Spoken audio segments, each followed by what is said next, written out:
हैं कि ना जाने काल की कर डारे और किस विध ढल जा पासावे और जिना ते सरते मौत खुड़क दी उन्हानू केड़ा हासावे।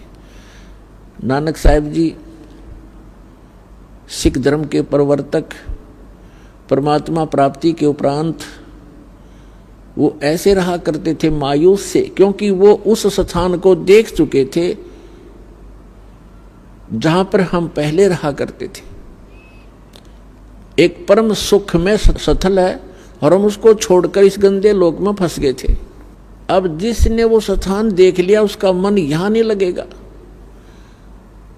उसको तो ऐसा लगेगा जैसे तू गलत जगह फंस रहा है। कब वो समय आए मेरे मृत्यु हो, परमात्मा मुझे ले चले उस लोक में, तो इसलिए वो हमेशा मायूस रहते थे। यहाँ का कोई भी सुख उनको सुख दिखाई नहीं देता था। तो उस समय तो एक दो भक्त जाते थे, उनसे कहा करते थे कि महाराज जी आप हमें कभी खुश नजर नहीं आते, आप मायूस मायूस से रहते हैं, इसका कारण बताइए।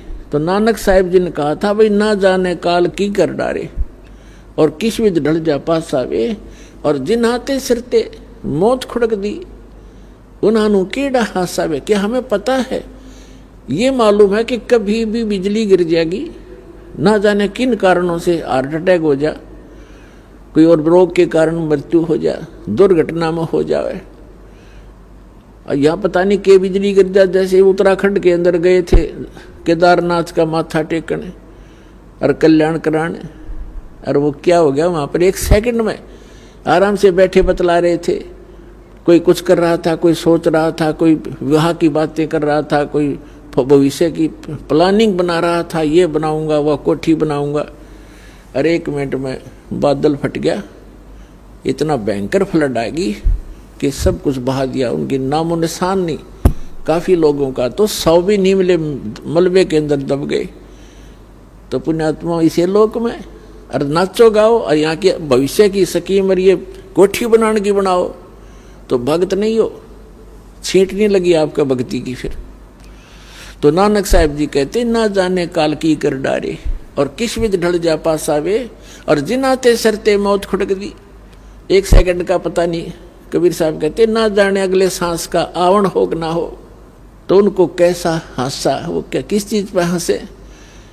फिर उन्होंने पूछा क्या आप सदा ऐसे मायूस रहते हैं, क्या आप सदा ऐसे ही रहते हैं? कहते नहीं, साध मिले सड़ साधी होंदी और विछड़ जाए दिलगीरी वे, अखदे नानक सुनो जिहाना ये मुश्किल हाल फकीरी वे।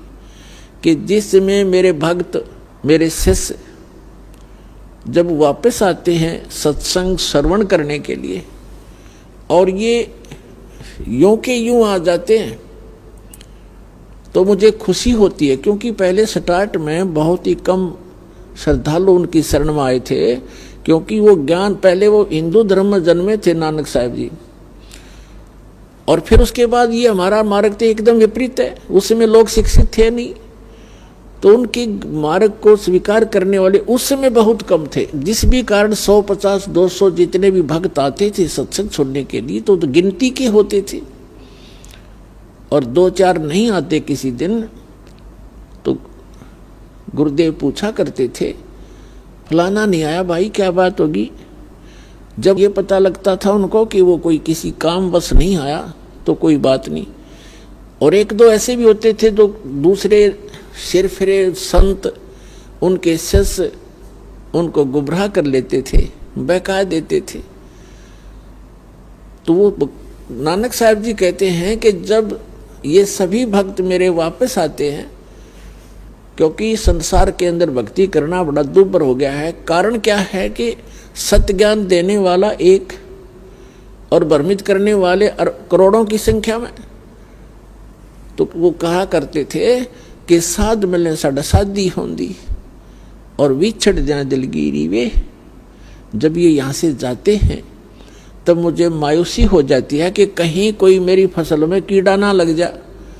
इन भोली आत्माओं को मुश्किल से सिरे चढ़ाया है ये ज्ञान मार्ग दे करके, और ये सिर फिरे पता नहीं कितने नकली पंथ फिरे हैं।